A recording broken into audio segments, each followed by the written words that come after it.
All right. Good evening and welcome. I'm Jean McKnight, co-chair of the Housing Plan Working Group. And this open meeting of the Housing Plan Working Group is being conducted both in person and hybrid format, in person, on Zoom, and is also being televised by the Needham channel. And so it is being recorded also for reference later, those who wish to review the recording. And public access to this meeting is provided, and it will, of course, have public comment, because this is our what we call our community meeting, and the major purpose of this meeting is to listen to your questions, respond to questions, and listen to your comments, which will not immediately be responded to, but will be taken into account when the Housing Plan Working Group meets next. And first, I want to confirm that a quorum of the members of the 12-member Housing Plan Working Group are present. And so when I call your name, please say audibly, present or here. And I'll try to go down the line here. Helen Gregory. Present. Rhonda Spector. Present. Emily Cooper. Present. Oh, and I should have mentioned the affiliation of each of the members. I'll just go back and mention that. Helen Gregory is appointed to this Housing Plan Working Group as a member of the Council on Aging. And Rhonda Spector is a citizen at large, as is Emily Cooper. And co-chair of this group is my fellow member of the Planning Board, Natasha Espada. Present. And then also a citizen at large is Oscar Mertz. Here. And representing the select board on this Housing Plan Working Group is Heidi Frail. Present. And from the school committee, Michael O'Brien. Present. And a few other members may join us, and I'll introduce them when they do appear. Fellow member of the Select Board with Heidi, Marcus Nelson, did inform us that he, he's an educator and he had a conflict and will join us when his other meeting ends. So we want to start out by presenting some key components and background, and then we'll get into the specifics of what the various recommendations are. So to start with, do we have the slide up with the key components of the planning process?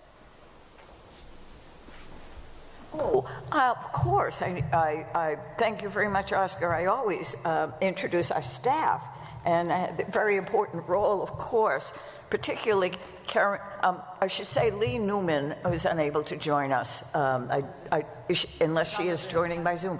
Oh, she is able to join us by Zoom. Wonderful. Lee Newman, our planning director. And a very important person in the process of developing this plan is our town's housing coordinator, Karen Sunaborg. And she has been the staff leader on this project and producing this wonderful report. I hope you've had an opportunity to read it, the draft plan. And then also backing everybody up is Alex Klee, who is the assistant planner in our planning department. Oh, and arriving now is a member of the Housing Plan Working Group, Ed Cosgrove. Ed, you're welcome to sit up here, and we have a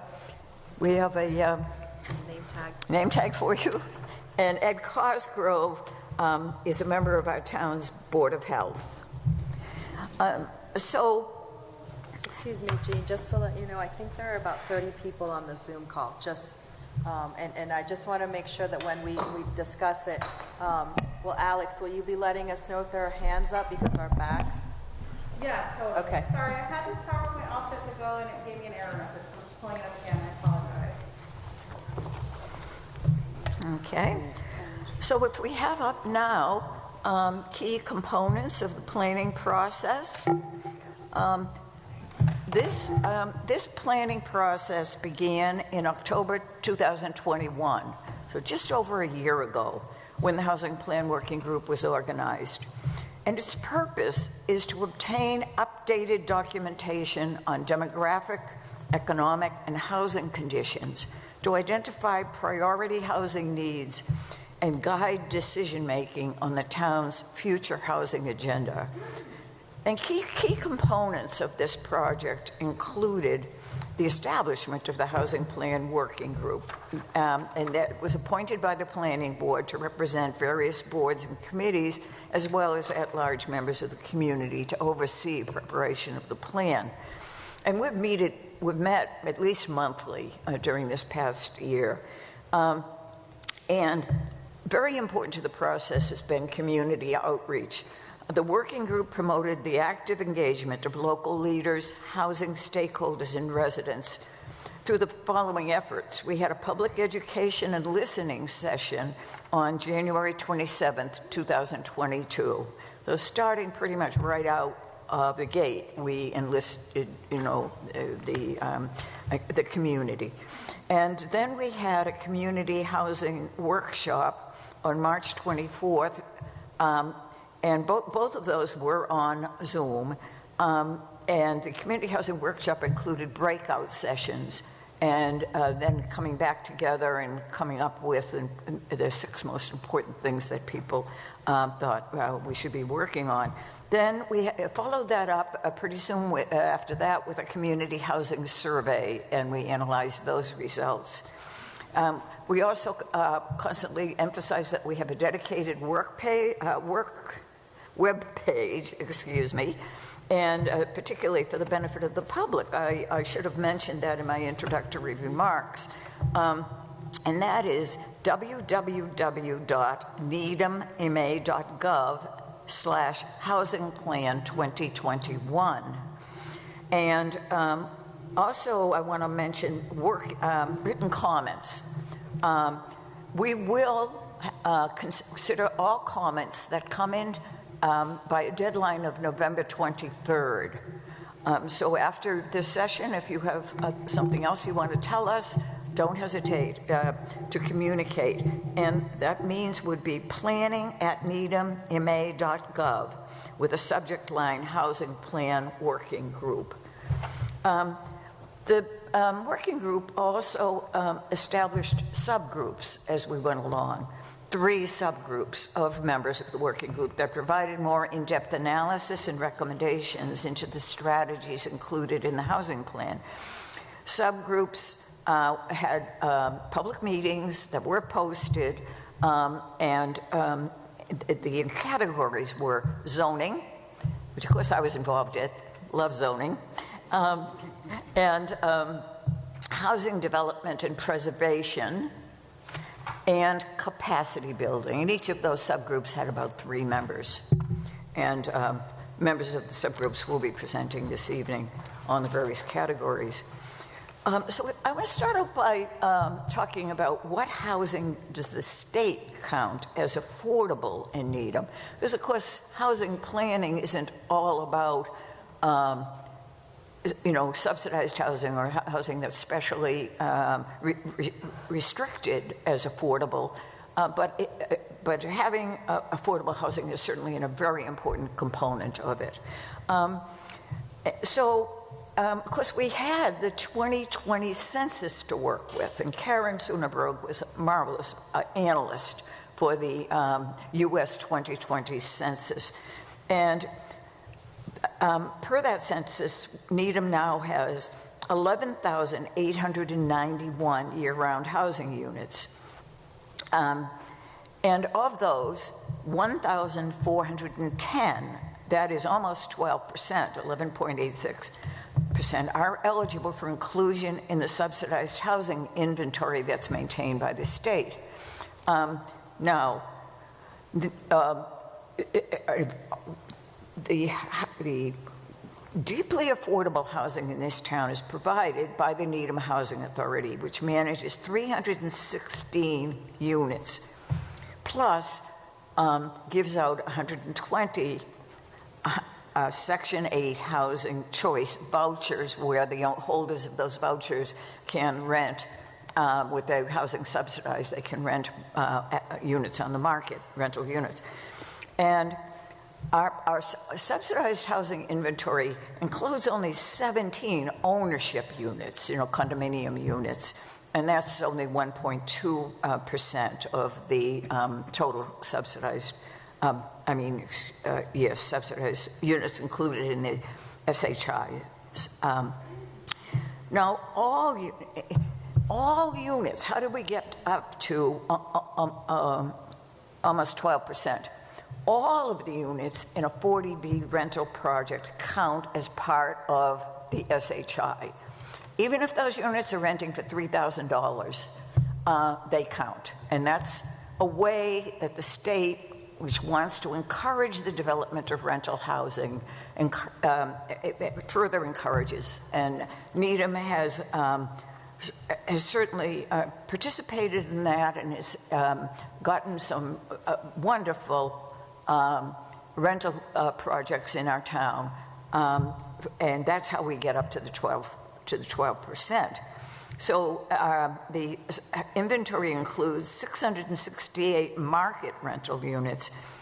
So 47% of the almost half of the units we count as subsidized are in the 40B projects, and 742 of them are actually affordable, usually to households at or below 80% of median, although the Housing Authority developments reach much lower than that as far as income.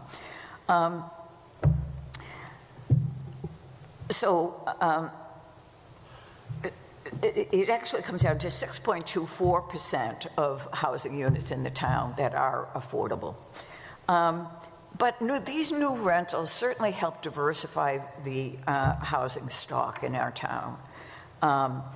And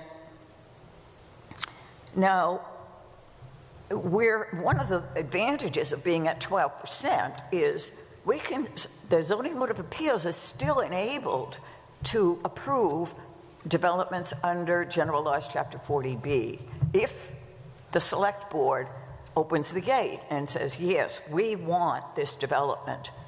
But we don't have to approve any more 40B developments because we're already above 10%. So what kind of developments we want in our town are up to us, and that's what this housing plan is all about. So it's very unlikely that anything would bring us down below 10%. Which is when we'd, again, have to consider 40B developments in our town that we may not be in favor of. So we're very well set right now when it comes to 40B. So what are our guiding principles in this housing plan? We want to build a more diverse and welcoming community that includes residents of all ages, races, ethnicities, gender identification, sexual orientation, religion, abilities, and stages of life. We want to be a community having broad socioeconomic diversity. We want to be an engaged community that actually actively shapes a vision for its housing future, and that's also sensitive to regional considerations. We want to ensure that new housing is appropriate to its location and context, and provide opportunity for different housing types of a broad range of size and price, and to enhance the vitality of our commercial areas to encourage walkability, commuting by public transit, shopping, services, socializing, and health. So these are priority housing needs per the 2020 census data. The housing plan includes a lengthy and very interesting housing needs assessment that identified unmet housing needs across a wide range of incomes in our community and types of households. So what's our targeted priority arising out of that assessment?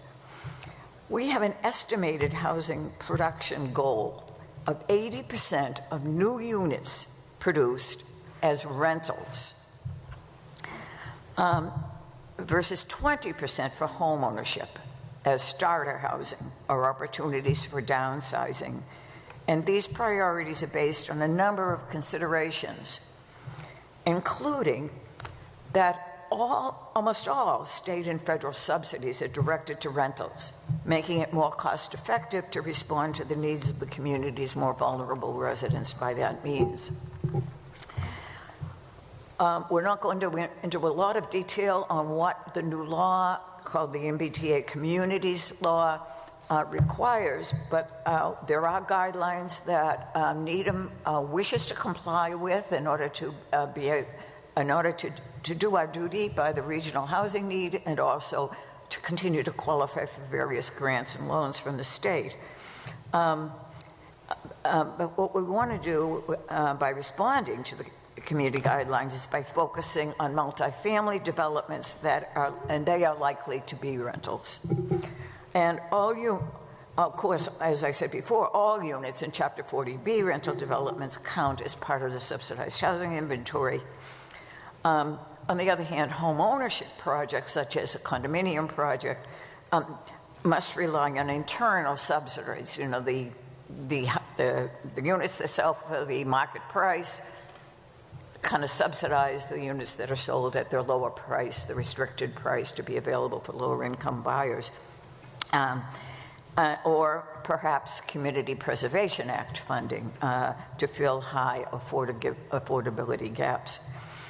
And to meet the needs of our handicapped and senior population, and the census shows that we have a very large senior population in Needham. We have a housing production goal of integrating handicapped accessibility and/or supportive services into at least 20% of one-bedroom units produced and 10% of all other units. So we're going to turn now to our zoning strategies. And I'm introducing again Oscar Mertz, who will speak to the zoning strategies for new housing unit development. And then after Oscar speaks, I'll speak to promoting greater energy efficiencies, and I'll turn to another speaker regarding options to control tear-down activity. But Oscar, on the zoning strategies, the floor is yours. Thank you, Jean, Madam Chair. And thank you to this group. I would just like to take a minute to say that this has been a very humble experience and a great opportunity, and I feel honored to be part of this group, and we've done a lot of good work over the more than a year, and look forward to seeing how that gets feedback from you and from everyone in town. I think that's the point of all of this, as Jean said, is that we're working to establish some guidelines here that we think we can address housing needs in town that are pretty challenging, pretty broad, and yet we're a work in progress. So you'll see the progress that we've made to date, and then we look forward to keep going on this and refining this and then getting it ready for town meeting. There are a couple of iterations of town meeting that we'll need to go through to see how the zoning changes get matriculated through town. So, as Jean mentioned, zoning, I don't know if I love zoning, but I've worked with it for 40 years as an architect and a planner, so it's pretty arcane. It can be mind-numbing, but I think what we're trying to do is analyze a living document, these zoning documents that have somewhat of unfortunate past with the segregation that they allowed across the country. I think we are all mindful of that, and I think the zoning structure is a little bit difficult. It makes things to get done in town challenging for builders and homeowners, and so we have to we're constantly looking at ways to streamline this, make this more understandable. And so the MBTA law that's come forward has actually been an impetus for us to look at our zoning and what the requirements are to meet the MBTA zoning is to make our changes to zoning for multifamily by right. And so what we did in the analysis that you'll see in the maps in a couple minutes are a first pass at what we think are areas where we can adjust some of the zoning, and we can address and provide some opportunities for multifamily housing and meet the MBTA idea and meet their concept. And also, even though the MBTA guidelines are a challenge to towns to change their zoning to make multifamily housing possible, they are not making you build multifamily housing. But we need to build multifamily housing. So I think it's interesting that we actually have this as a structure, as a law that is the impetus for us to look at this zoning carefully, and now we can actually look at this and think about how we can make it and get it done and figure out, as Gene said, many kinds of needs across the spectrum of housing choice and price that we are sorely lacking. I think we all in this room and on Zoom and in town have our ideas and thoughts about the trends of housing in Needham and even in the region. It's challenging. So enough of the waxing poetic, apologies. So the idea here is, looking at the zoning, we wanted to find areas that actually the zoning as a living document is kind of a challenge. You look at it, how it evolves over time, and there are constantly tweaks and adjustments that either are a reaction to a project that wants to go into certain locations, so we do some zoning for that location. And so we're trying to get ahead of that and try and think more globally for the town about strategies that create consistency in the zoning, create greater opportunities that we can then put forward as an idea, as a vision to town to get people to understand how these changes would look. And then this is another opportunity to have conversations with people who want to come and build in town. They can see that there's a vision that we're working on. So that's the idea, that this work we're doing continues, and we get to be able to produce more information that will help people visualize what these changes actually could mean, what they could look like with the changes of height, changes of density. The ADUs you've heard us talk about, it's a piece of this whole puzzle. It's a small piece. There are kind of critical small units that meet a need, but the numbers of them are remarkably small. We've done 10 in, I guess, 3 years, and the statistics across 100 towns in the state say that if you actually remove your limitations and make them by right, the increase is 50%. So you would see a 50% increase in 10 units over 3 years. So we would have 15 units over 3 years. So somewhere in there is an idea that they're good, but there aren't going to be a lot of them. But they're a piece. I think the other interesting thing about building higher density is that it gets us to be a little bit more energy conscious and more environmentally good stewards of, and so I think there's a benefit to thinking about multifamily where it can be best done. So I think there's some advantages to building this density. The MBTA laws describe the density they're looking for, and the density they're looking for is 15 units per acre, and what that actually means is that's like 4 units on a 10,000 acre site, 10,000 square foot site.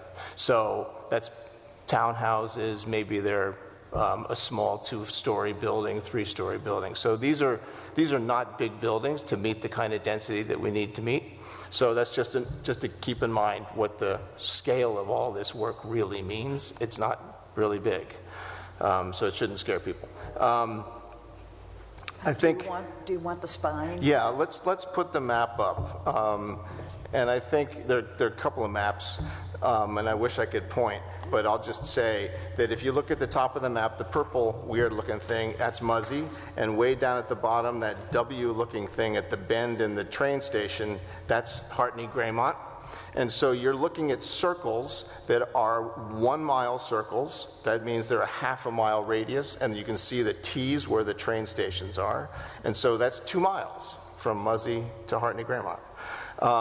What we kind of call that the spine, and it functions as a kind of good commercial corridor for us in town. It's a logical backbone for what we have as a functional sort of urban or more urban concept of density around the train.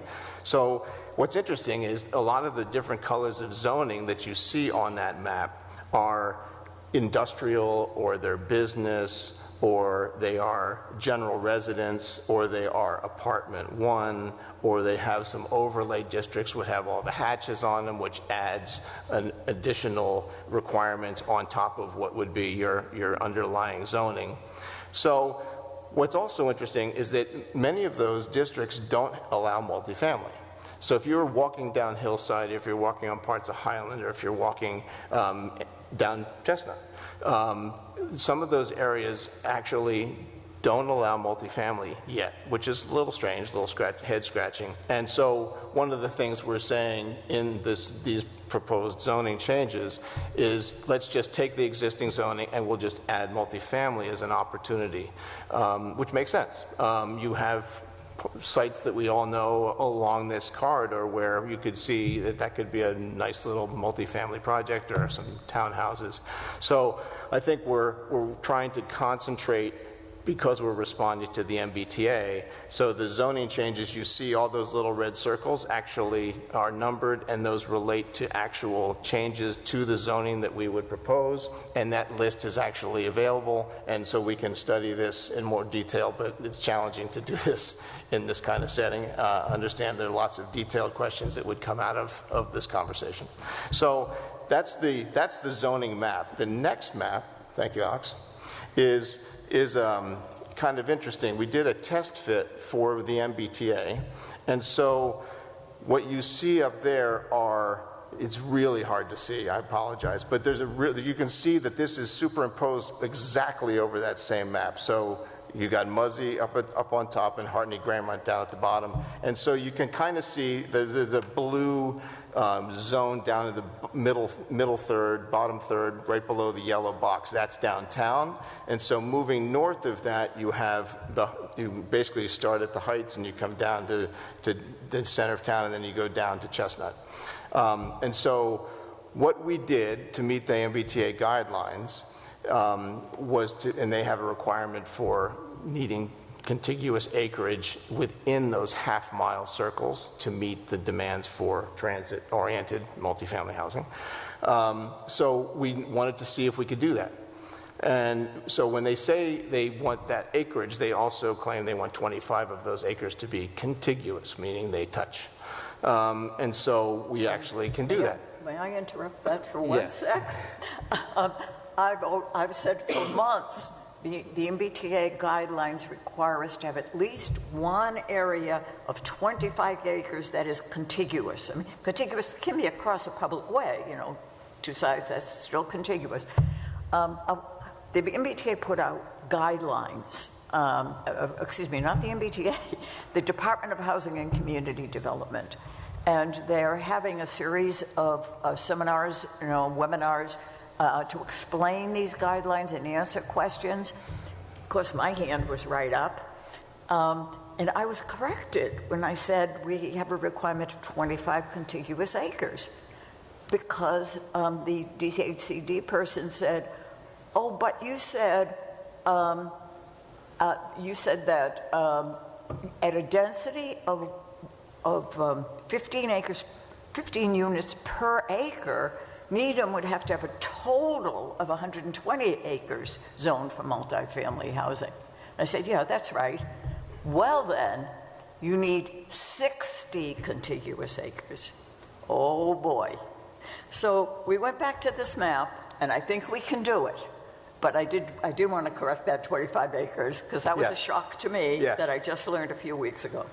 So, and the DHCD has an elaborate system for us to check, and they have formulas that will help us do all the calculations, and that whole process gets started in the next year, early next year. So this study was just an interesting back of the envelope check to see if we were in striking distance. And so what all of those colored areas represent are the zoning areas that are already basically could allow for multifamily. So they're industrial, they're business, they are already apartment one, or they are something that we would convert to apartment one, like the Hillside School. And then there are areas that are basically in Chestnut Street and overlays where we're simply saying if there was multifamily and it was by special permit, then we're going to say that multifamily is now available by right. So we're basically trying to meet the letter of the MBTA law, and then we are looking to see how we could do that. And so this is sort of an encouraging first step, but it needs more analysis and more discussion to see if this is the appropriate kind of target. But what makes sense to me, and I think to all of us, is that we sort of gravitated to this logical zone where we have all of our train stations and we already have density. So it is a logical place to add in density, and it's interesting that we actually didn't have multifamily in these zones already. And I think, Gene, you said, I think originally in the original zoning, our urban areas or the denser areas of town were all multifamily, and that was actually changed. So The town's original 1917 zoning map, all of the business zones in the town, very similar to spine to what we have now from the Heights to the center, allowed multifamily zoning by right back in 1917. So in a way, we're going back in history here to 100 years ago. But I think I want to mention particularly that in 1980, Needham undertook to rezone areas for multifamily. And I was working as a planner in Framingham at that time, and Needham was considered a very progressive community when it came to zoning for multifamily. And I live in one of those developments. I live in the Rosemary Ridge condominium. And you have the Petrini Lake Apartments, and you have the Highlands, along Highland Avenue near St. Joseph's Church. All of that zoning was done in the 1980s. And that is what's giving us our basis. We're taking that zoning and saying, well, why don't we zone here for that, and here for that, and here for that? And in our business zones and industrial zones along this strip, we'll allow multifamily by right with the exact same density. It's actually in our bylaw 18 units per acre. That's what our bylaw has for the apartment A1. So that's what we're talking about. You can go, and see those developments around town. You look at them and you say, yeah, that's what they're talking about. Okay. Sorry to I interrupt think there. that's about all I have to say about the zoning for tonight. But it's a lot to talk about, and we'll have many more conversations. And I look forward to that. It's going to be easier to look at maps together, I think, at a table. And as long as that spine is still up there, there's one very important piece of data. It's in the yellow, see that yellow block? The yellow, not the other one, the next one. See the yellow block? 3-district summary, 123.1 acres. We got it. Remember I said we need 120 acres. We got it. All right. I just want to mention one thing, that going back to the zoning strategies chart, and then turn to our other members. One of the zoning strategies is it's listed as promote greater energy efficiencies in housing. And although the work of the Housing Plan Working Group will soon be finished when we have what we expect to be our final meeting on December 8th to wrap up the plan, our work will be done. But the Select Board recently appointed a Climate Action Plan Committee, CAPC, to guide the town in developing a plan that meets or exceeds the state's climate mitigation and resilience goals. The committee will make recommendations to the Select Board as part of a climate action plan and may be asked to continue to serve as an advisory committee to oversee the implementation of the climate action plan.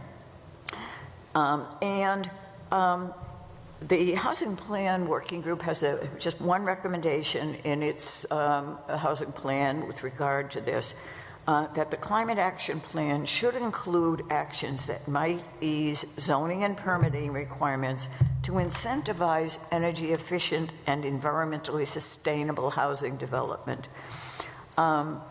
One of the actions under early discussion by the Climate Action Plan Committee is as-of-right zoning for solar installations.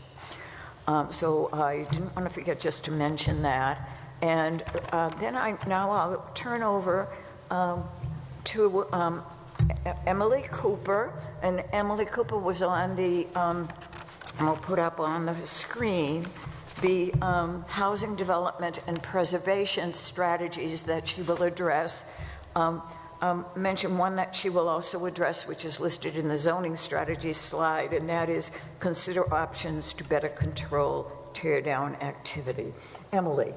Thank you very much, and thanks for coming in person or on the screen. I am the spokesperson, but this is definitely a big group project.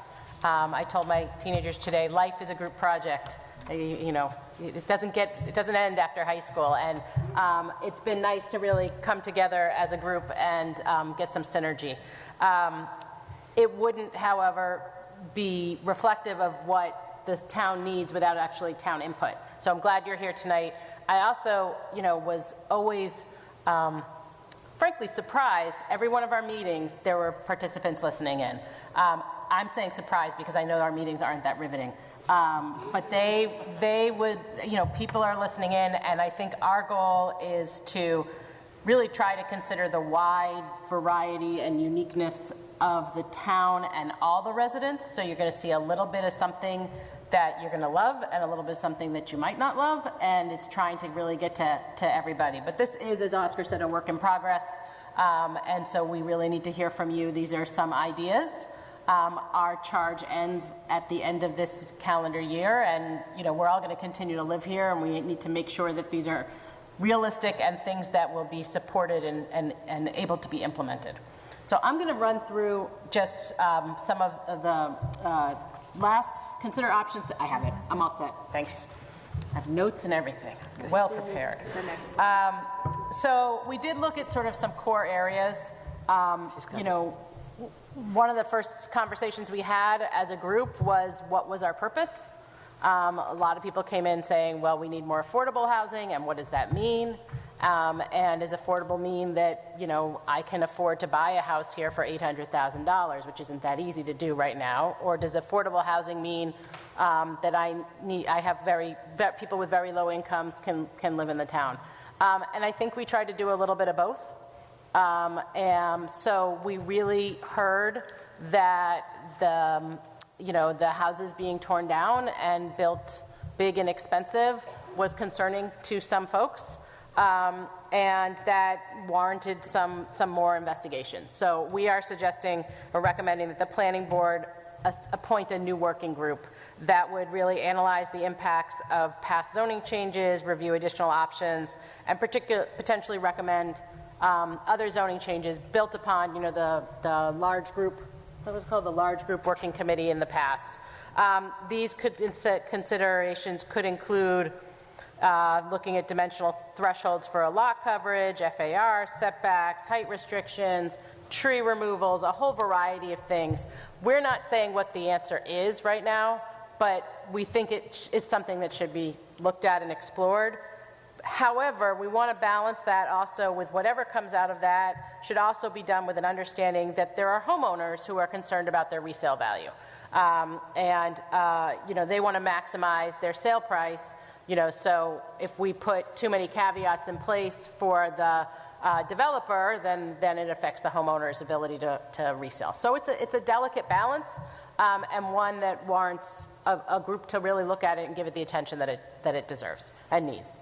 So that was our first thing. Our second, right slide. Our second was about the Needham Housing Authority. So we've gone from the tear downs to the agency that's actually dealing with the folks who are the most extremely low income in the town.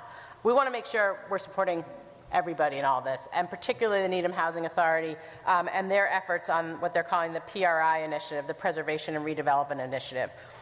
And we think there's a couple of ways to do that beyond just saying, yes, go forward, we think it's a great idea.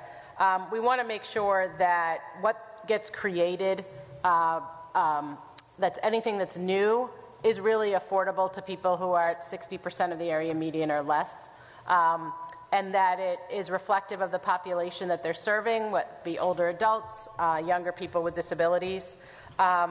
We're suggesting that they look at other towns where the Housing Authority has worked closely with a private developer to renovate and to create new housing in sort of a turnkey approach, to see if that's something we can, since Needham Housing Authority, although they have a great consultant, this is going to be their first time developing new housing, and it's a big endeavor, and looking at what other towns have done and bringing in maybe some outside expertise and partnering with a developer, an experienced developer who has done this before.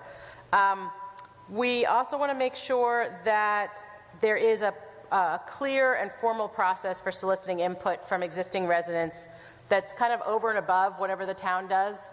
As a town meeting member, we've heard a lot about Needham Housing Authority and about the residents and this is wonderful news that we're going to renovate. We want to make sure that everybody feels like they have a voice on an ongoing basis.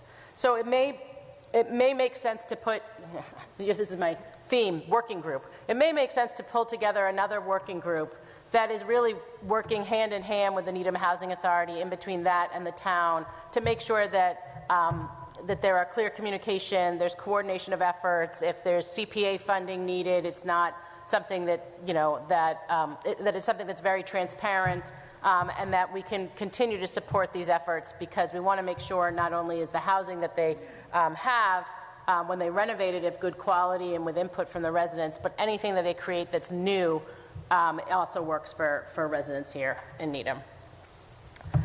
The third thing we were looking at is particularly two very kind of small and boutique programs that really important. And one is the small repair grant program, and one is the safety at home program. And both of them are around health and safety issues, and we feel like they're kind of small but mighty, and should really be continued and maybe even expanded. So with the small repair grant program, we want to make sure that it is that we look at it to make sure that it doesn't need to be modified or tweaked to ensure the program remains responsive to community needs. And the Needham Affordable Housing Trust, we suggest making a request for additional funding actually for this program to make sure it can continue to operate. The Safety at Home program, which was through the Council on Aging, was discontinued. And we think that it's something to look at again to see if whether or not we could reintroduce the program, and if additional grant funding is unavailable, maybe the town could even consider looking out to other resources or providing through donations or other sources. We felt like these two programs were worthy of continuing and even expanding if possible. We want to make sure, under strategically invest and leverage local resources, we're recommending that 22% commitment of the CPA funds for the creation and retention of affordable housing in Needham. We're also want to be thoughtful about that, in that there are other communities that are doing affordable housing, and we're not doing that much here. So how do we bring in some of those developers, and how do we bring them to hear from them in a way that we can hear about, we can do the zoning, but what else is it that we need to do? What else would make it attractive? And what other models have they pursued in other communities? We heard a lot, and I think rightly so, about older adults and people with disabilities and people with special needs, and got some great recommendations from CPAC, really well thought out recommendations that we made our job, frankly, a lot easier. And we want to make sure that we are, again, learning from what's around us. So there are special needs housing in Brookline and on the Cape and in other places that have used these sort of group models. And we want to look at them and say, can we do that here? Can we sponsor a meeting with all of these sorts of providers to say, what would it take to do that in Needham, particularly for our young adults who have disabilities, who have lived with their family, who might want to live more independently in the community, and it might not be that affordable. There is a plethora of housing for older adults that is either assisted living or actually housing with services that's not assisted living that's going on in communities around us. And I think it's important for us to, again, bring those here, see how they can be part of it.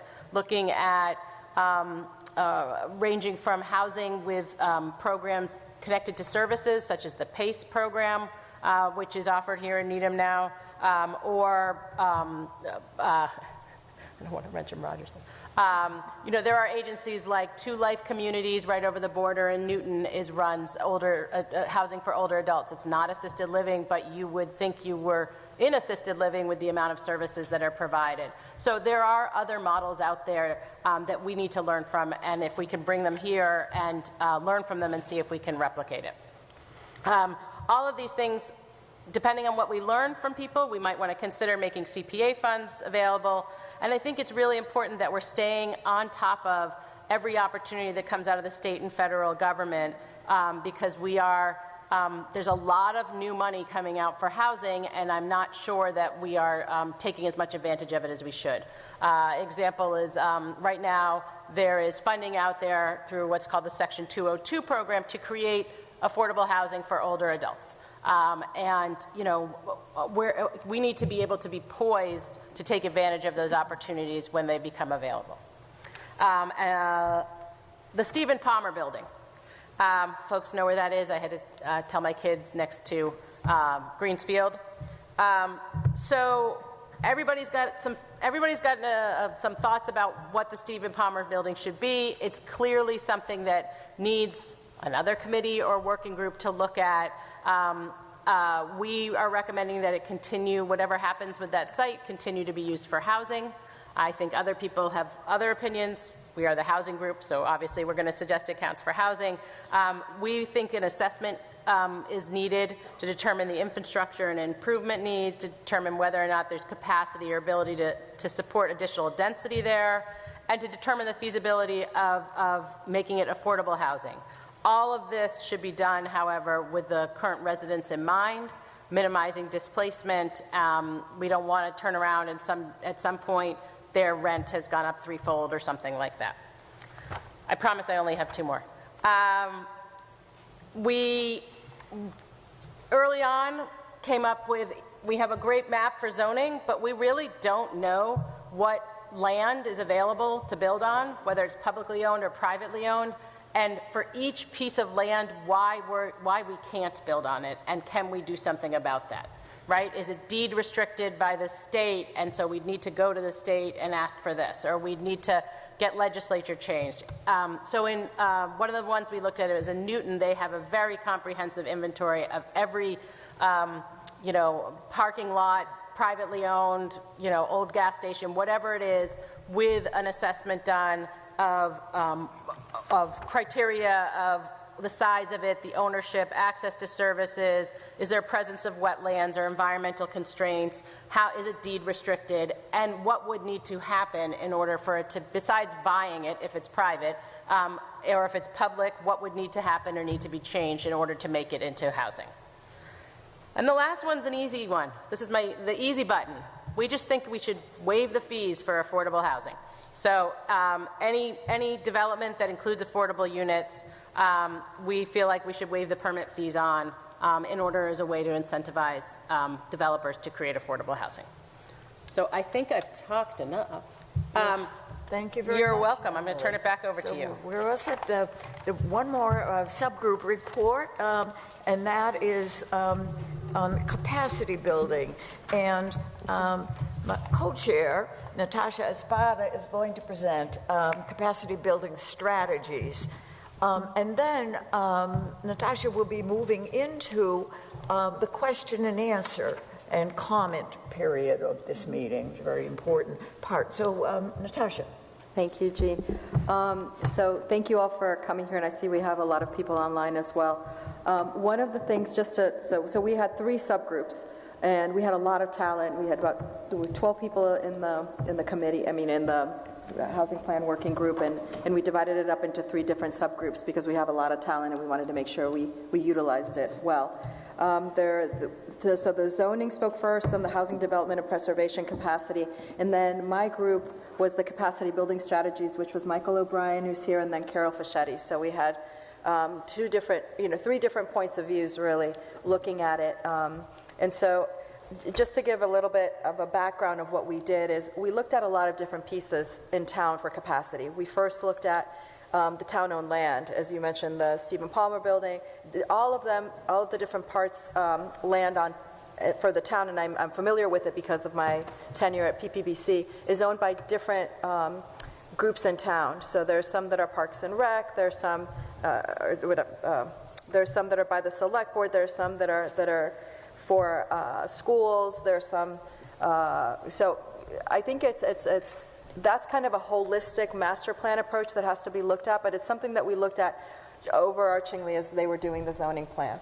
The second thing we did is we looked at accessible and supportive housing capacity, just to see where there is a need of larger capacity for families and for infrastructure in the town versus others like ADUs, which don't need a lot of capacity because it's a smaller unit, right? We looked at the school master plan, and I know it's ongoing right now, and what is the capacity that's going to be needed for the schools, and so adding housing, how does that impact it? The same thing with traffic, and we were thinking that there needs to be kind of a more holistic traffic study, not just project by project, but kind of understanding the impacts of traffic which come up in every single planning project we ever look at. We also looked at supporting NHA initiatives and what the capacity for that would be. We looked at the public realm improvements that would be needed and the town resources based on zoning changes. So there was a lot of discussion, and what we came about is we didn't solve anything, but we were made aware of things that would impact capacity more than others. And so we talked about continuing to provide community outreach and education on housing, because I feel like people think they don't really understand the capacity of the 80% versus 60%. And they also don't understand the fact that even though we're saying that we're meeting some requirements for housing, the housing requirements are not necessarily for the way that affordable housing is set is not necessarily for people that need it, but it's within a certain percentage of the total housing cost. And maybe I'm not explaining that. That's which is why we need community outreach and education on housing, because I think it really helps people understand the different variables within it. We also looked at monitor targeted housing goals and the subsidized housing inventory. And how do we do that? Identifying impacts of housing proposals. And then boosting local and regional support and collaboration for housing.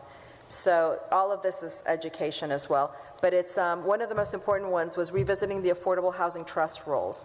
The responsibilities of the Affordable Housing Trust and the membership regarding the implementation of this housing plan. And I think that's really important because I think the Housing Trust came about and it's underutilized at this moment. And there are opportunities for increasing, the same way that Emily was talking about, there are things that are low-hanging fruit.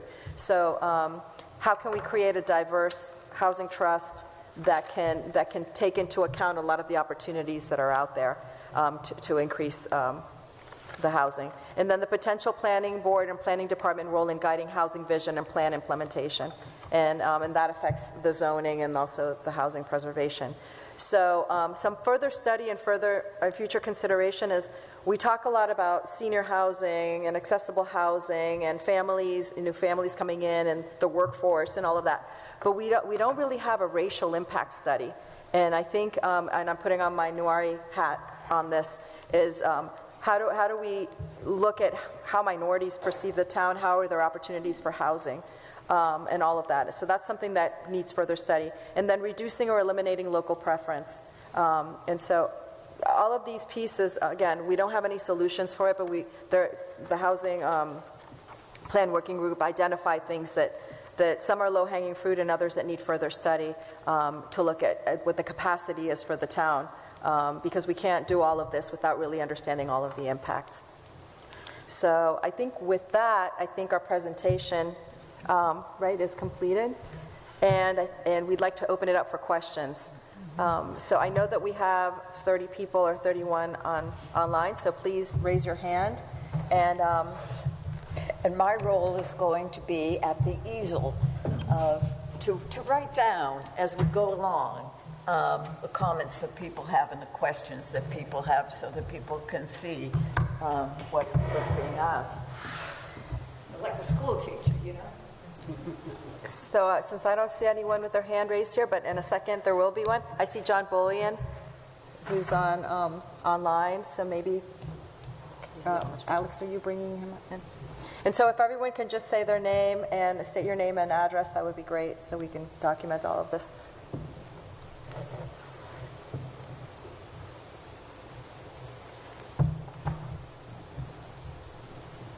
So John, I see that you're in, but, okay, you're turning on your camera. Great. Thank you. Thank you. Thank you all. I have several comments, questions. Let me first start out by saying, has there been, I've watched some of or much of what your work product has been. But one of the things that I have not heard yet, and I know you touched on fiscal impacts at a previous meeting, I think it was a presentation of the planning board, has there been any estimate as far as how many units of housing, all the elements either in part or in whole, that this committee estimates this plan will create on an annual basis and over what period of time? And then, further still, they would need to be broken down. Is this 100 units a year? Is this 1,000 units a year? I haven't heard what that type of, if that number or numbers have been discussed, because that definitely, the number of housing units translates into additional population, depending upon the breakdown of that population, whether it be children in the schools, families with children in the schools, or seniors, or other populations that require specific assistance, which translates into money, and what would be the fiscal impact. So I leave that, don't need an answer at this moment unless you have it readily available. One of the other things I did want to comment on relative to, I think it was Emily recently that just said, an easy one is waive the permit fees for affordable housing. Well, one of the things that does sound easy, and that does sound like a reasonable suggestion. However, the question that I would want to ask as a town meeting member and as a resident is, what's the estimated cost? What's that going to cost the town? Who bears that cost? One of the things that I heard from your previous presentation, one of your previous presentations, is that there are 24 or 25%, if I got that correct, people that are spending 30% of their income on housing, which I think everybody agrees is high, and that as we move forward with this plan, either in part or in whole, we need to understand the impact not only on the town, but the town, that's going to break down into how's it going to impact people that live here, senior citizens that are living here, senior citizens that are bearing the brunt of an inflationary cycle that we're in, some of whom are living on Social Security only. And are we simply looking to create housing for the purpose of creating housing, or I would hope we would be looking to balance the desire and the need to create housing with the reasonableness with respect to not forcing people out of this town. Because in my opinion, that's not fair. That takes away. There are many people that have been active and involved in this town that have made this town what it is today, that have lived in this town for 30, 40, 50 years, and that some are struggling, some are not struggling. But I think that everybody in the town should be looked at, not only the creation of housing, and I know this is a housing working group, but I will be looking to weigh, the information that comes forward as a town meeting member. And the last comment I'll make is with respect to starter houses. I live in a 3-bedroom ranch. I would not support a restriction on tear downs. What I've always felt was the more appropriate way to go is look at the size of the house that's rebuilt, because I think that's really the key. Similar to the way we do with schools. We tear schools down and rebuild them. Why aren't we renovating them? Well, the reason is that there's spatial dynamics, there's energy, there's technology, and it's no different than a house. So if we're looking at, we don't need to save houses, we can rebuild houses, but we should be rebuilding houses, I agree, make them energy efficient, make them more efficient from a size standpoint, make them efficient with respect to less mass on a parcel of land. So I think there are a number of things that still need to be discussed. I look forward to hearing more discussion as this moves forward. And thank you all so much for your involvement here. Thank you, John. I was wondering if Karen would like to respond to the estimates of the units of housing and the 30% of the income piece, because we did talk about it at the last meeting, and I know that She doesn't have a microphone. we need to give you a microphone. Well, we did have some estimates. We looked at if all the units in the SHI were actually, thank you, were actually affordable. There's a gap of about 436 units, and looking at that as a longer-term kind of goal for production, so at least 10 years. So that's kind of our first stab at coming up with an estimate, and then we tried to break that down, rental versus home ownership and size of units to try to get at different types of households. So we did take a stab at it, and it's in the draft plan, and we encourage people to look at it, and if there are specific comments on that, to provide them, pass them on. And Karen, I think there were also one-bedroom units where the majority of them, just in the sense of capacity, which I think is what John was asking also, right? I mean, and then the percentage of, a lot of them were at 80 and at 60%, and... Yeah, we broke down kind of just as general goals, 80% rentals versus 20% home ownership, for the reasons that were, some of the reasons and considerations that were included in the PowerPoint. And then we did do some breakdowns of unit sizes with one-bedroom units generally targeted to seniors or those with special needs. And then 2 with small families and 3+ for larger families. But I mean, that was just kind of a general orientation, and we tried to kind of take that 436 unit longer term goal and break it down into a table, a matrix. John, I'll just add something quickly. Thanks for your comments and your questions. Yes, that's really much in the forefront of our minds, but I don't think we've understand it enough yet to really be able to pinpoint the number. But I think the need to have targets for the different kinds of housing is critical, because otherwise we're not going to know what to monitor. And so it's a combination of understanding where we think the opportunities are going to be, and then to be able to work with local developers and local community groups to understand what it is we're trying to meet. And there is a broad range of housing types, and we know that they're not being met now. So I think it is very important that we do establish some targets, and that we then have something that we can monitor, which gets back to the Affordable Housing Trust and having that actually become a body that actually has a new mission statement to be guiding the creation of housing in town, and to meet regularly, and to even get additional funding, as some of these neighboring towns have done, to be partners, to stimulate development, and to work as partners to develop housing opportunities. I think it would be critical to have someone take on what we have created as a document here and actually implement it and guide it going forward. So it's critical that we have targets and we understand what we can do and then monitor what we are accomplishing. Do we have an estimate of what the MBTA Communities Act would produce as far as estimates of annual housing? That's exactly what I was going to respond to, John. Thank you. The MBTA Communities Act requires that we set as a goal in this rezoning 15% of the housing units in our town. And the housing units in our town are approximately 11,300, and I think 15% is about 1,400. 1794. Oh, it's higher than that then. Thank you. 1,794 units. So the idea is that we rezone. We have the zoning in place.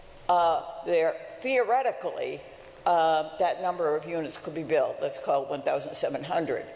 Now, will a developer come? I mean, this is a difficult thing to do when you have areas that are already fully developed and maybe perhaps are developed at what the general economy or market thinks is the way they should be developed.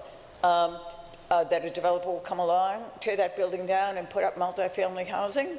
But that is what we're zoning for in order to comply with the MBTA Communities Act, the ultimate goal of 1,700 units. And Lee, did you want to add any information? Because I know that there are areas that have opportunities for affordable housing, and we haven't seen many developers make proposals for it.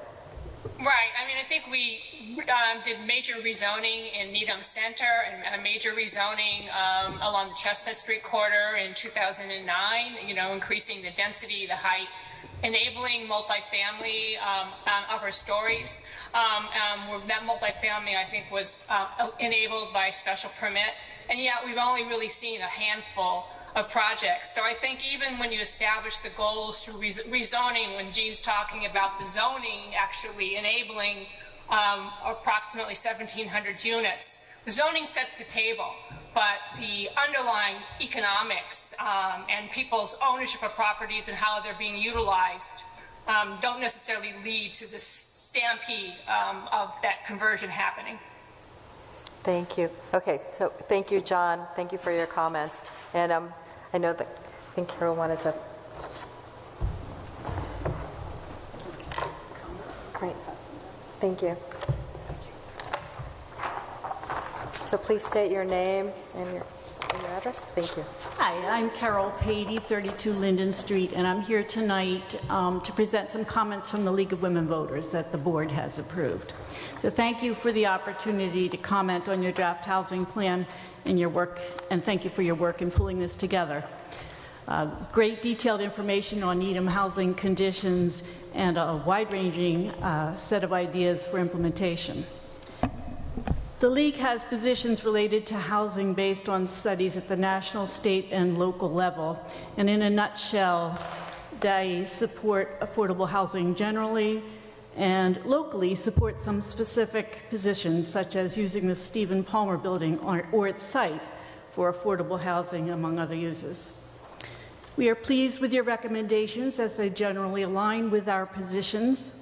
We have provided you comments in writing, but I will highlight a few of them. We support fully meeting the MBTA community's guidelines and appreciate the innovative thinking, particularly, for example, rezoning for apartments in select spots. Regarding the town-wide inclusionary zoning, we support requiring all new housing or mixed-use developments of 6 or more units to provide 12.5% of their units as affordable units. We believe the Affordable Housing Trust Fund is an important and underutilized resource, and are happy to see that you believe local options to increase their funds should be considered. Our local league is doing preliminary work right now to start a study on the Affordable Housing Trust Fund over the next year. We also support broadening the requirements for accessory dwelling units and greater energy efficiencies in housing through the Climate Action Plan Committee's efforts, including incentives for energy efficient and environmentally sustainable housing development. We are concerned that many smaller houses are being demolished and replaced with larger houses because of the impact both on the environment and the availability of lower-cost housing. We encourage options that would reduce this activity through zoning and suggest determining how other nearby towns have been successful at this.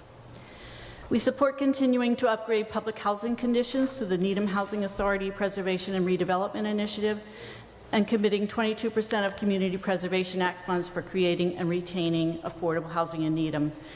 With an eye toward our special needs populations, we support integrating handicapped accessibility and supportive services into new development, helpful both for seniors and for residents with disabilities. We also support considering options to maximize the Stephen Palmer Building's reuse for affordable or moderate rate housing.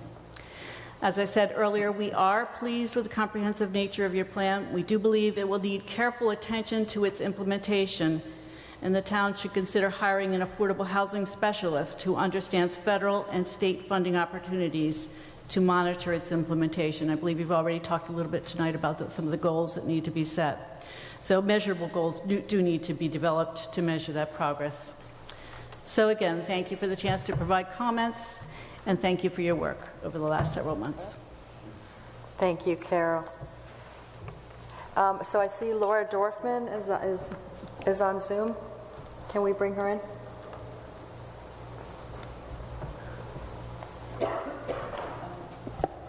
I should have said when people speak, it would be helpful if we also have their address in our town. For our records. Thank you. Hi, everyone. Hi, Jean. Thank you so much for this opportunity. Thank you for all the work you have done. I know it's been at least a year, maybe. I remember I discussed this earlier on as belonging to this committee, and I couldn't do it, but I'm so grateful for what you guys have done. So I'm speaking as the chair of the Historical Commission. I just wanted to quickly mention that on page 6 of the slide presentation, there is a bullet point labeled "Consider options for tear downs," and there was never any really more discussion on that or any comment. So speaking as the chair, we have a demo delay bylaw, which, based on our research, is very forgiving. Most towns, we have a 6-month demo delay, and that's only for properties listed on a historic inventory, either the town's inventory or the state inventory. Most towns have at least a year. They may also impose a restriction based on the age of the property. And while I understand this is not about historic properties, the unintended consequence of these demo delay bylaws are that affordable homes and smaller homes and lower priced homes are being torn down with no protection whatsoever. So I am an advocate for reviewing that demo delay bylaw.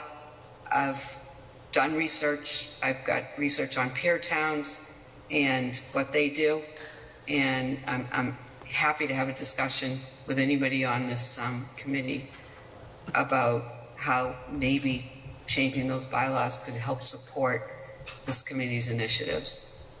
Thank you. Thank you, Laura. Can you state your address also so that we can have it? Yes, 66 Jarvis Circle. Okay, great. And thank you. Thank you so much. Is there someone, Artie? I see your hand up.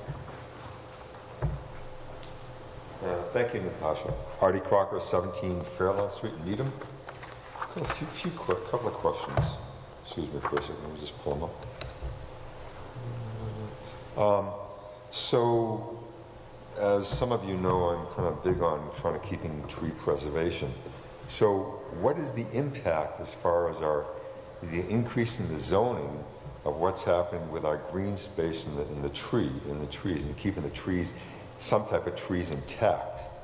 Because, I mean, with the loss of trees, it creates a huge impact on water mitigation, stormwater mitigation, creates a huge impact on our, I'll call it a heat desert for lack of a more proper name for this particular area.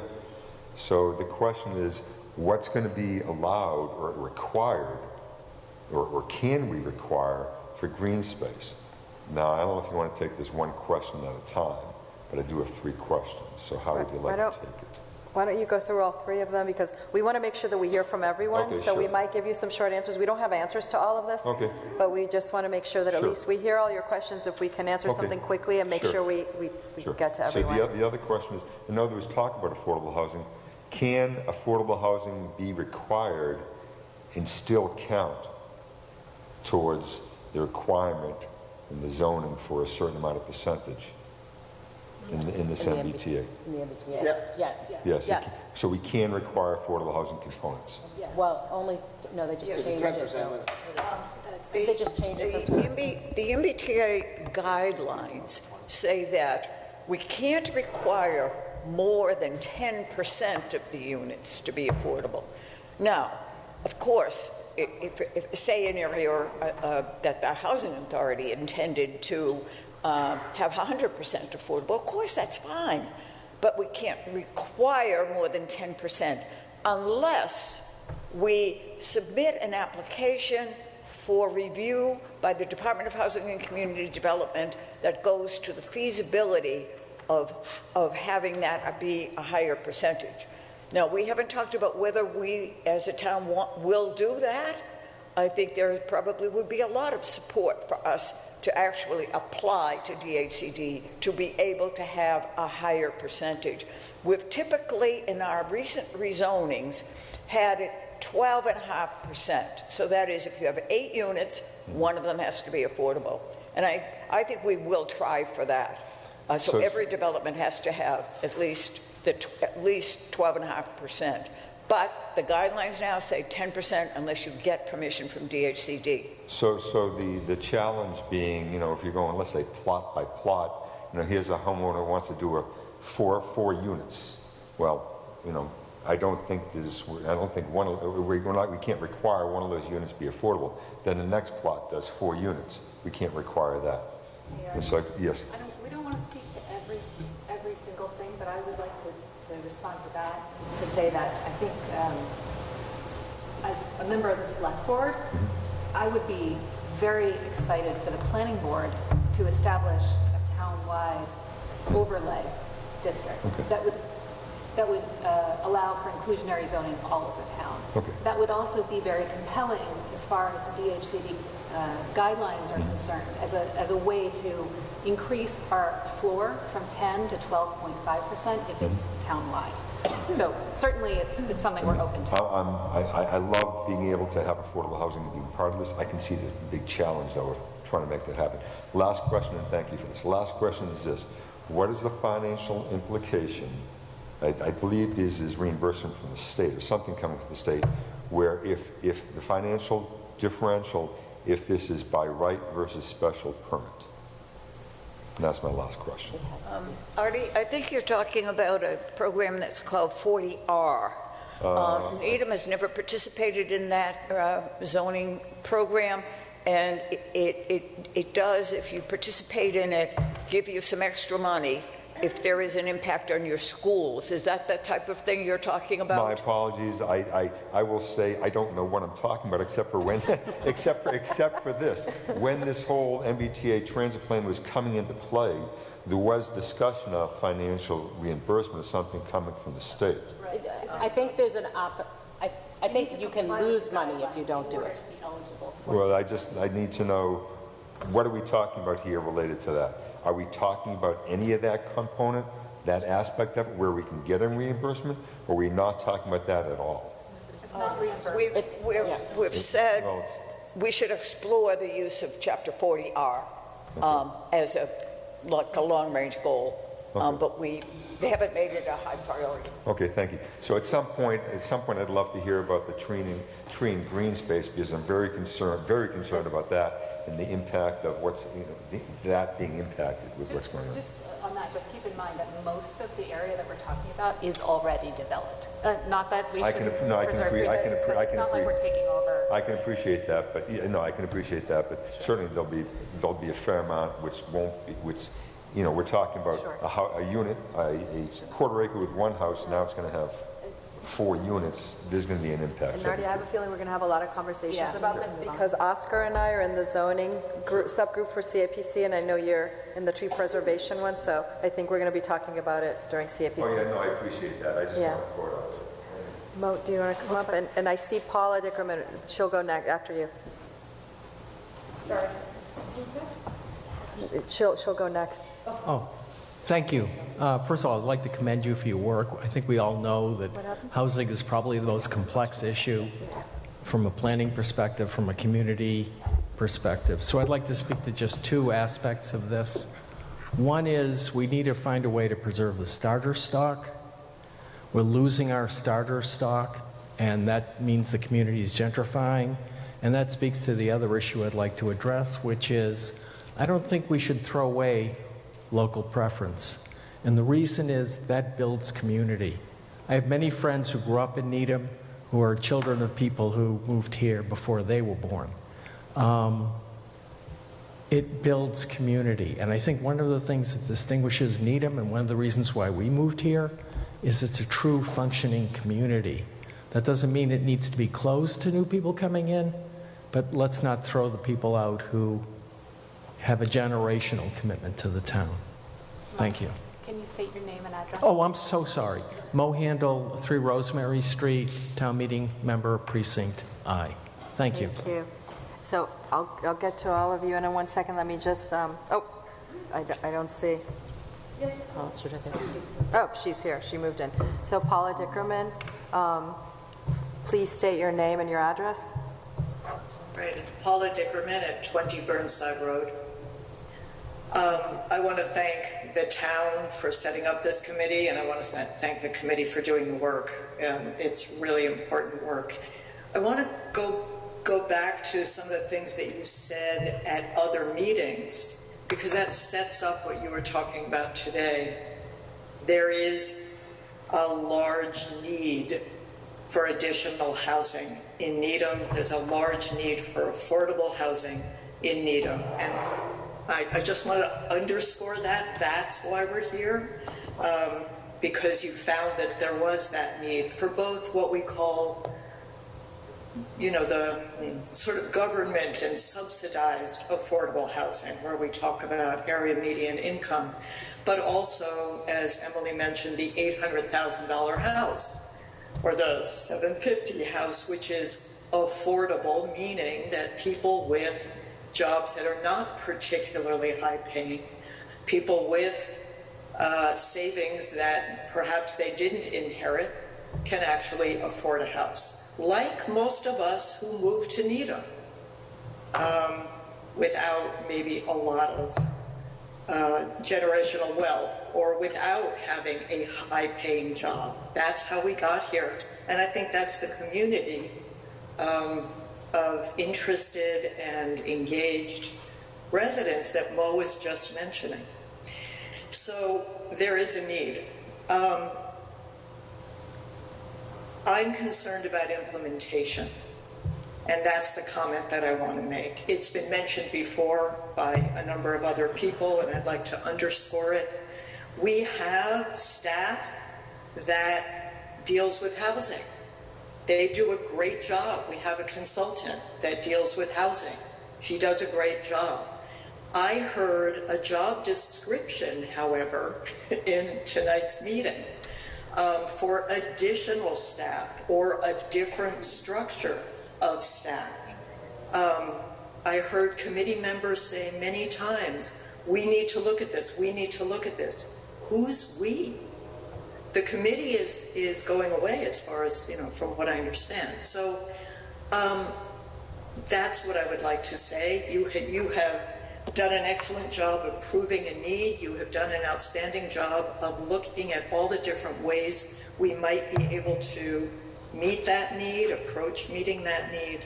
And I urge those of you who have power to implement it, to affect this, to think deeply, strongly, and perhaps we can just throw some resources at making sure that there is an entity that can implement all of these ideas. Thanks. Thank you so much, Paula, and I agree. I think finding the accountability for how this work moves forward is really important.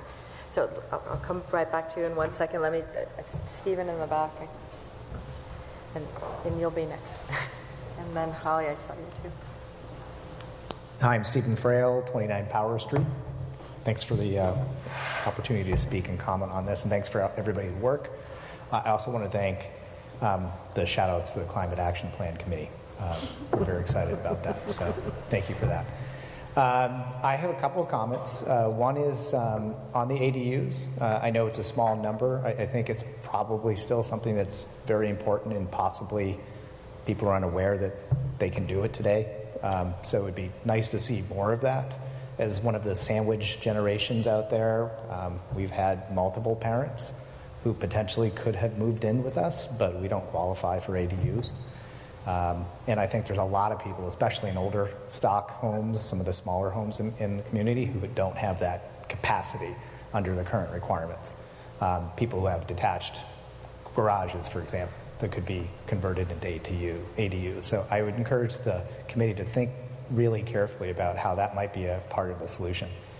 The other thing I want to say is that before we came to Needham, we lived in Jamaica Plain, which I think is a model for a lot of things for community. There's tremendous diversity, both in housing stock and people and income, and you can see it as you walk down the streets. You see commercial districts with people living above it. You've got row houses. You've got affordable housing, subsidized housing. You have large homes. And I think if Needham could think creatively about how to do that, we can get that sort of vibrancy. We actually have a lot of it here. You know, if you go to any of our neighboring towns, we have some of the best restaurants, some of the best shops right here, which is great. One of my concerns about the zoning and the business districts is how do we keep that as we add more affordable housing? And I don't know if your the multi-family addition in those districts could potentially crowd out some of the businesses there. Are there safeguards that can be put in place so that we can preserve the richness of our commercial districts even as we add more diversity to our housing stock? And I think about mixed use, for example. It would be a shame to see our restaurants go away and be replaced by duplexes. So that's my comment. Thank you. Stephen, let me respond to what you said about the businesses. And Oscar touched on this when he showed us the map. Our downtown, we did not propose a rezoning to allow multifamily housing in our downtown around our town hall, Great Plain Ave, Highland Avenue, Chapel Street. For that very reason, we have a vision for our downtown. We zoned it for mixed use with restaurants, retail, that sort of thing on the first floor, apartments above. We haven't had very many people coming along wanting to do that, but it's still our vision for our downtown, and we're not going to change that. So, Chestnut Street, however, and Highland Avenue going up toward the Heights, we have a different idea that maybe that would be appropriate to have standalone mixed, standalone multifamily. Thanks, Jean. Yes, please, come on.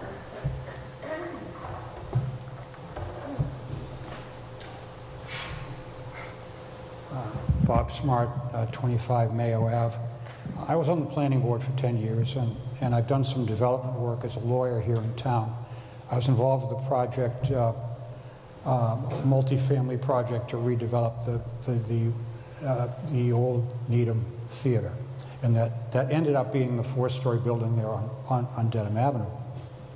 And my experience is that our town and our planning board and various others have been a little bit obsessed with making sure that the number of parking spaces is adequate for projects. And I think we've gone overboard. And I hope that the committee is going to consider changing the number of parking spaces that are going to be required for multifamily housing from 2 or 1.5 down to 1. It makes a huge difference. Just basic math, and this is kind of, from this project we did at the old, where the old theater was. If you have, the problem with developing housing in the downtown is you don't have very much room for parking. You just don't. It's not there. And if you have, for example, you have room on your site for 18 parking spaces. Well, if the requirement is 1.5 parking spaces, right, per unit, you get 12 units of 12 residences. If you drop it to 1, you get 18. It's a huge difference. And I think that it's a major, that the parking requirements that we impose are a major disincentive for people that want to develop, particularly in the downtown. So. Thank you, Bob. Yes, and then Holly. Yeah, sure. My name is Jan Soma, 106 Mark Tree Road. I'm representing the steering committee of Progressive Needham, and I'll share an abbreviated version of a letter that we sent to the Needham Housing Plan Working Group. So Progressive Needham is committed to working towards a vision of shared prosperity, racial and social justice, good government, and environmental sustainability in Needham and throughout Massachusetts. We advocate for policy related to affordable housing. In the most recent legislative session, we supported bills in the legislature that, if passed, would promote affordable housing investments, would empower cities and towns to impose a fee on certain real estate transactions to support affordable housing. So hopefully some of what we do might help fund what you're trying to do. So thank you for the opportunity to comment on the draft Town of Needham Housing Plan. First, we would like to commend the Needham Housing Plan Working Group on their excellent work in developing a very detailed, data-rich plan and for conducting a transparent planning process with ongoing opportunities for community input. It's extremely helpful that the draft plan provides the underlying data that led to the plan's findings as presented in the priority housing needs and housing strategy sections. So we strongly support the results and the community housing survey that identifies maintaining a very diverse and welcoming community as our highest priority for the town of Needham. Makes us proud of you.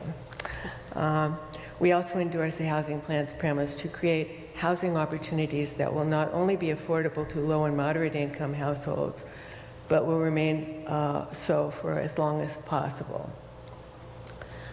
So I'm going to try and shorten this up a little bit. We support all of the proposed strategies, including those for further study and future consideration, and believe the following are critical priorities: comply with the MBTA community guidelines, adopt townwide inclusionary zoning, broaden requirements for accessory dwelling units, consider incentivizing new housing development in areas that address smart growth principles, and to consider options for better teardown activity, better control of teardown activity.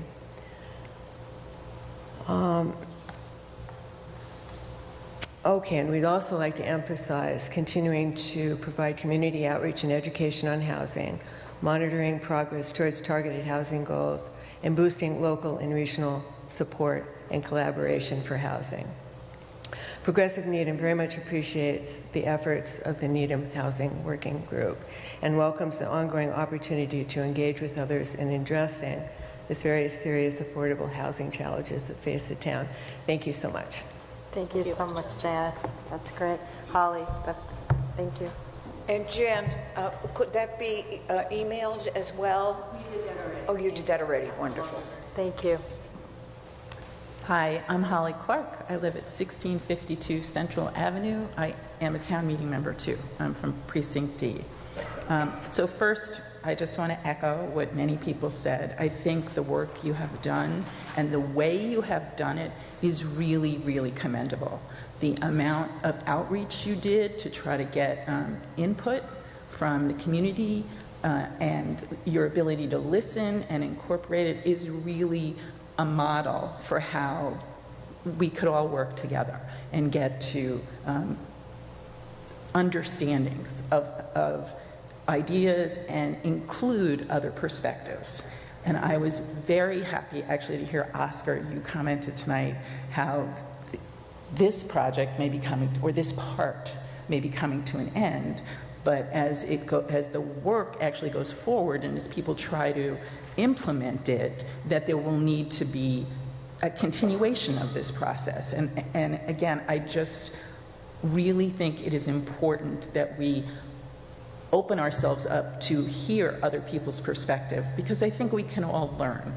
And I think having avenues for town residents to get involved in projects early will be really helpful in getting people to feel listened to and to buy in and to support whatever comes out. The other comment you made was that, you know, you might like something, you might not like something else, but if people feel they had a chance to speak and influence, then I think people feel respected and can embrace change that goes forward. So having said that, I hope, or I wonder if you all can figure out a way to do a roadmap so that other boards and committees or the next committee will be able to kind of emulate this. And I really do mean it. I think it's a model of how to bring people in and build support. I think also that what comes next is the next thing. Like, what will it look like? What should Needham look like? Like, let's have the trees. I think that was really important. And I noticed in reading your report, or your draft of the report, that you seemed to try to draw a line, that your charge was to figure out housing. You noted that there were other things that would be impacted, like the unintended consequences, but try to kind of stay in your lane and not go there.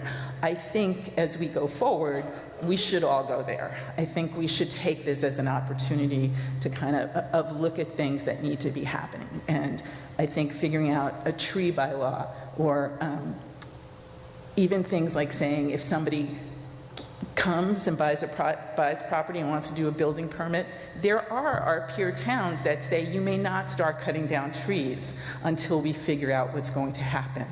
So that is something that we should, I think, take an opportunity to improve our general approach to permitting to be better, just better. Natasha, you talked about impacts and you considered traffic. I think anybody that has paid attention in town to any of the new projects come in will recognize that traffic is a huge problem. We're developed. We don't have wide open space to say, great, we'll put in more housing. Lexington, for example, has a zoning provision that talks about this is the traffic study you're going to do. If you're going below a traffic level of D, for those of us that have lived in traffic studies, if you're below traffic level D, the development has to mitigate that. And it's right in their zoning bylaws. And that's something that we could think proactively about, that we just know it. People are happy to have something come in, but they'd like to be able to get to work within a reasonable amount of time. And that's a serious concern, and it's a legitimate concern.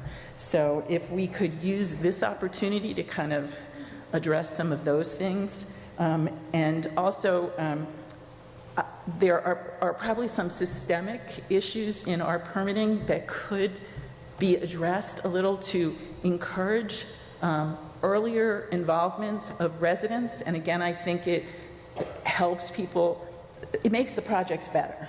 So if we were to say, developers, when you do your application, when did you have your meeting with the neighbors?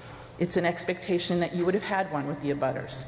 Our design review board, we could say, at that meeting, abutters and neighbors have a opportunity to comment, because the design review board comes to the planning board and says, this is what we think, and it's supposed to be considered, how does it fit in the neighborhood? So letting neighbors come forward at that early point and say, this is one thing we think, it's an early point where it might not work. Like the development might say, sorry, no, I'm not moving. But there are a bunch of people that might say, well, wait a minute, we didn't think about that. We can adjust this plan now, and it kind of smooths the road a little bit down the road.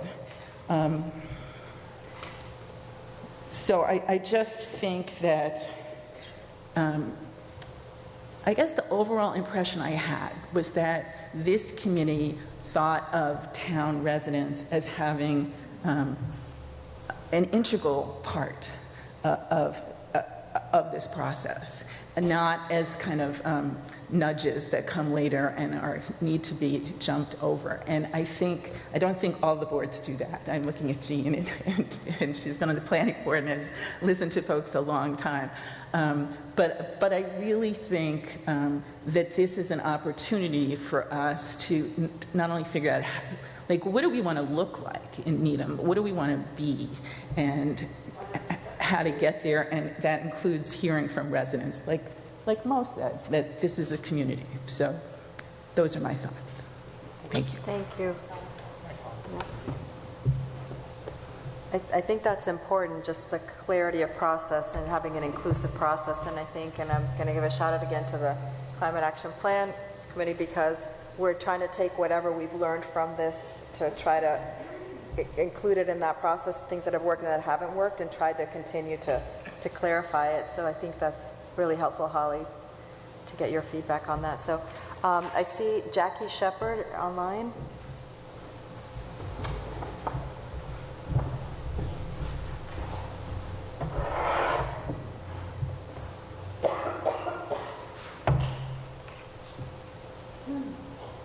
Hi, Jackie, if you could... Sorry. If you could state your name and your address. Jackie Shepard, Rosemary Ridge. I just want to speak a moment for what my daughter's perspective is, because she lives in Roxbury.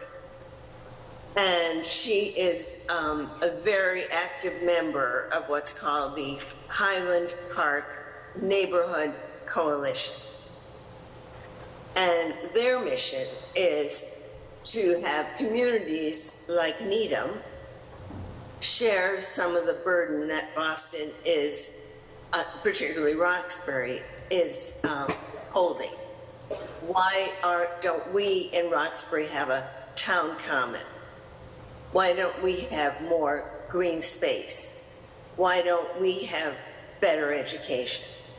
We want other towns like Needham to share some of that burden.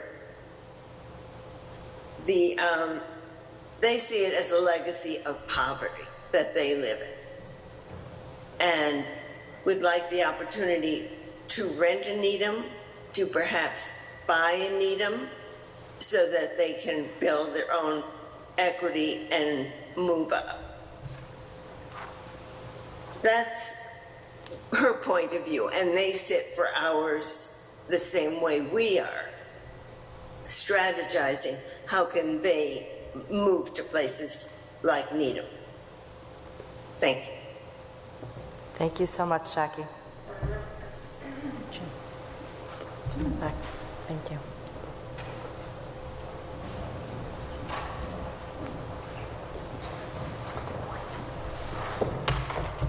Hi. Jim Flanagan, 863 Webster Street, Precinct G Town Meeting member.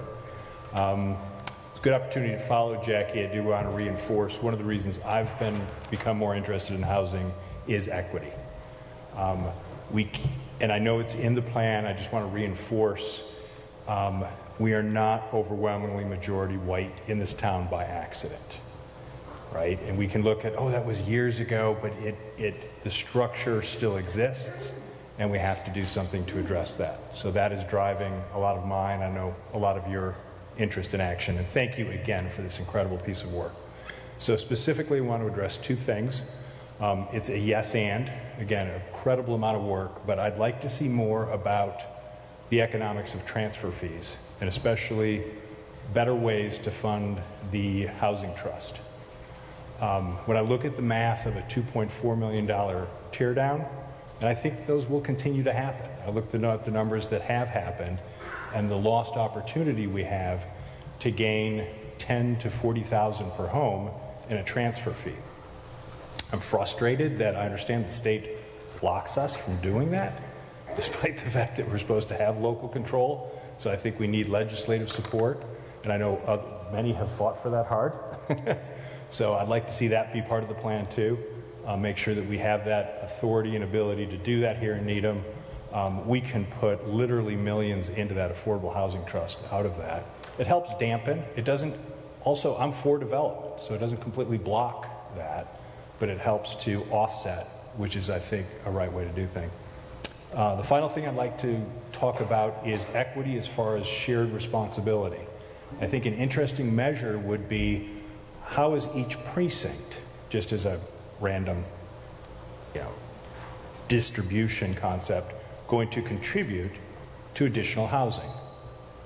I know we focus on, and I think it makes sense to increase housing along the MBTA corridor, but we've got space throughout Needham, and I think every community should be adding to this. I think there's a lot of nice parcels out there that could do 8 units, smaller bungalow units for seniors, and create some interesting new concepts. Thank you. Thank you so much. Jim, any other questions? Sure. Thank you. Sergey Nardi Crocker, 17 Fairlawn Street. The 20%, 80% ratio, that was what you're looking for.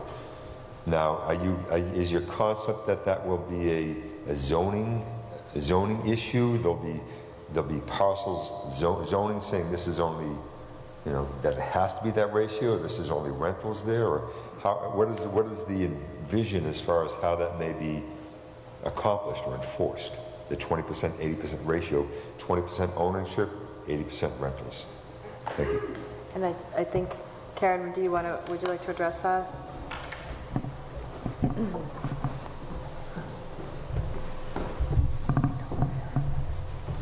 Well, we looked at a number of considerations, and some of them we went through in the PowerPoint presentation. But we were looking at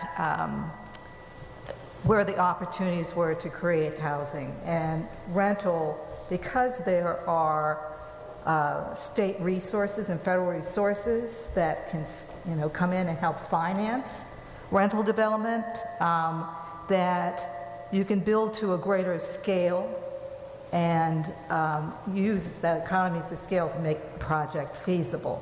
Whereas with home ownership, given the high cost of land and property in town, in order to make a unit affordable to at or below 80% of area median income, much less even 120% of area median income, you're talking about a huge amount of subsidy. Subsidy, I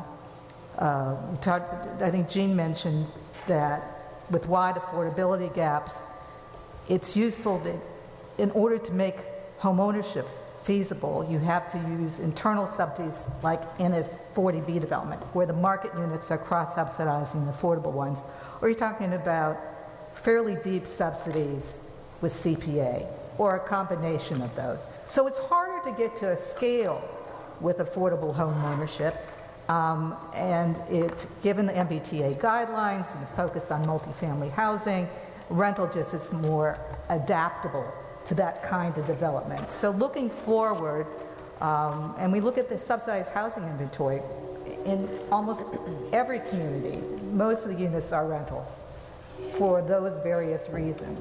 And so that's where the 80%, 20% kind of came across. It might even turn out to be what we're seeing down the road as far as new development, might even be 90%, 10% rental to home ownership, but we thought that was a reasonable target of what we would expect to actually happen with development once the strategies become implemented new zonings in place, and redevelopment happens. That's what we kind of predicted would be kind of a likely outcome or kind of a goal. And although I've been retired from the practice of law for 8 years, let me venture to respond as I would have when I served as town council here and there. There's a case that came out when condominiums first came along, and that case says that as to whether housing is ownership or rental is not a proper subject of zoning. So it's not something that you can zone for. That's what the case law is, and that's long-standing case law. Adam, and I think it's 8:56, so I think you're the last one. So you're the, yeah, make it good. Good, yeah. So, Adam Block, 103 High Rock, town meeting member and fellow member of the planning board. Again, as everyone has said, I'll echo the sentiment and commend your group and your leadership for the hard work you've done over the last year. I agree with Holly that I think it's been exemplary in the ability to engage the community in thoughtful planning, which, housing is a very challenging part to this. It's a very necessary part. I recognize that that Needham alone can't achieve the housing goals of our region, that we're looking at this as part of a regional context. And in spite of that, we have our own aspirations, our own higher ideals that we are looking to achieve. I'm not sure exactly what the next steps are. I'm not quite clear on that. But I do see a role clearly for the planning board to be able to pick up a number of these action items and to devise some very specific zoning reform over the course of, hopefully for perhaps as early as some items as early as the May town meeting, and perhaps more and more comprehensively for the October town meeting, a package of zoning reform.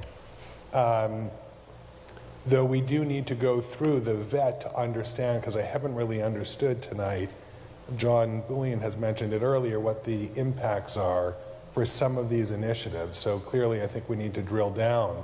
But there are impacts to housing, there are impacts to our school system, to our roadway network, to other parts of our infrastructure that have to be clearly understood and laid out, and studied, which I hope we get to that part as soon as possible so we can be in a good position to offer town meetings some very specific zoning reforms. I also agree with that there are multiple things tied in here at once that we're trying to achieve, and I think this is the right venue for it. That includes increasing our energy efficiency in the town as a broader goal. Also, there are some other tie-ins too. Another speaker mentioned, I think Attorney Smart mentioned, the need for reducing our parking requirements or parking restrictions, which I certainly support, and I know the town is embarking on a parking study. I hope that will be, look forward to the results of that to guide part of the specific policy recommendations that will come out of this. And I also look forward to greater mixed-use development. In my own practice in real estate and being on the board, I see that there are some obstacles to create to make a real significant contribution. I recognize that a contribution to the overall housing need is layered in with small items, for instance, like an ADU, a broadening of the ADU, which increases the housing stock at a smaller level, in addition to large multifamily uses that may have 300-400 units at a time. I think we need probably both of that. But in order to encourage that, mixed-use development along the commercial and transportation spine of the town is the most logical place to make the greatest impact. And I think I just wrap up by saying thank you, really, for all of the work from so many different boards in town. This has been a clearly, a multidisciplinary approach, and I think the town's better off for it. And thank you all very much. Thank you, Adam. I've just run out of paper.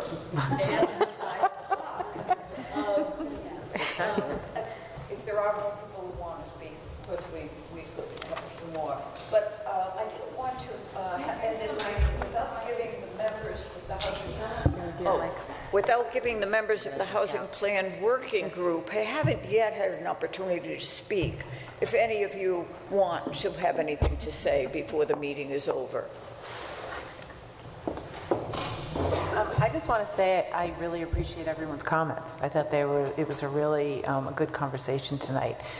We got lots of input on what we have done and some things that we haven't approached quite yet. And I think it was a really helpful to hear from everyone. Thank you. Any other comments? I'd like to add as well to that, it's been great to see the progression from the community throughout this whole process, and hearing the number of residents who've been sort of following along over the course of this last year has been tremendous. And as many of you have sort of mentioned before, it has been, I think, a privilege for all of us representing different boards, or whether we were residents or community citizens at large, that we had full representation amongst different bodies within the town to be able to provide a really inclusive and equitable report that you're seeing. Any other? I'll just say thank you for joining us, especially those of you who powered through some of our less visible meetings because they were very long. We appreciate your comments tonight and your presence both here and on Zoom. A lot of these issues are new perspectives on things I think that we've started thinking about and will certainly continue to think about and continue to solicit input on. This is going to be a long process. This is not your only chance to comment. This whole thing goes from here, as Adam mentioned, through a zoning process and then through town meeting. There's tons and tons of time to get involved. So feel free to please send us comments after so that we can incorporate all of your thoughts, whether you're here in the room or on Zoom. Thank you. We also have others online. I don't know if anyone online would like to speak, Marcus or Carol, not to put you on the spot, but why not? And we'll consider written comments until the November 23rd.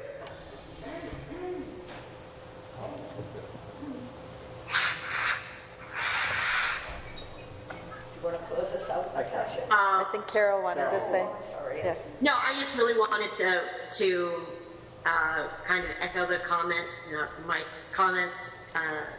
It has been a privilege working with this group, and it has been a lot of work, and it's an ongoing thing. So this is really just the beginning, really. So there's lots more to come. There's many more town meetings where these issues will be debated, and they're hard.